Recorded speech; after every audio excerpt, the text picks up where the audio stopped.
Web series Mirzapur का दूसरा season release हो चुका है। सीरीज में पंकज त्रिपाठी, दिव्येंदु शर्मा, श्वेता त्रिपाठी, अली फजल जैसे सितारों ने काम किया है। हालांकि कहानी को दिलचस्प बनाने के लिए इस बार कुछ नए सितारों को भी सीजन में जोड़ा गया है। पिछले सीजन की तरह ही इस बार भी कालीन भैया का भौकाल बरकरार नजर आया। मिर्जापुर 2 में पहले सीजन के आगे की कहानी को दिखाया गया है। पहले सीजन के लास्ट एपिसोड में मुन्ना त्रिपाठी बबलू पंडित और स्वीटी को मार देता है, लेकिन गुड्डू पंडित और गोलू बच जाते हैं। इसके बाद अब बदला लेने और मिर्जापुर पर राज करने की कहानी शुरू होती है। गुड्डू पंडित भाई और अपनी पत्नी की मौत का बदला मुन्ना और उसके पिता कालीन भैया से लेना चाहता है और इस काम में साथ देती है गोलू।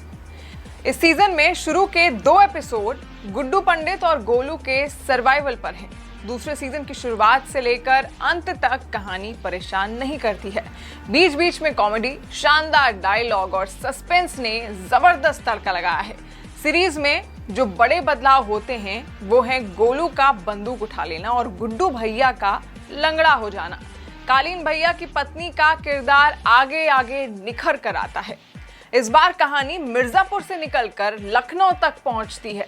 गुड्डू पंडित के बदलने की आग और मुन्ना भैया का गद्दी से जुड़ा लालच पूरी सीरीज में स्वाद जमाए रखता है। गुड्डू पंडित अपनी पूरी ताकत के साथ वापसी करता है। लखनऊ में इन्वेस्टमेंट का बिजनेस चलाने वाला रॉबिन और जौनपुर का बाहुबली रति शंकर शुक्ला का बेटा शरद सीरीज को और रोचक बना देता है। कहानी बढ़ने के साथ साथ इन किरदारों की अहमियत समझ आती है। अब मिर्जापुर की गद्दी पर कौन बैठता है, ये जानने के लिए आपको वेब सीरीज देखनी पड़ेगी। मिर्जापुर के पहले सीजन के बाद सीरीज के डायरेक्टर गुरमीत सिंह और मिहिर देसाई के लिए इस बार पहले से ज्यादा बड़ी चुनौती थी। इस बार भी वो दर्शकों को बांधे रखने में कामयाब हुए हैं।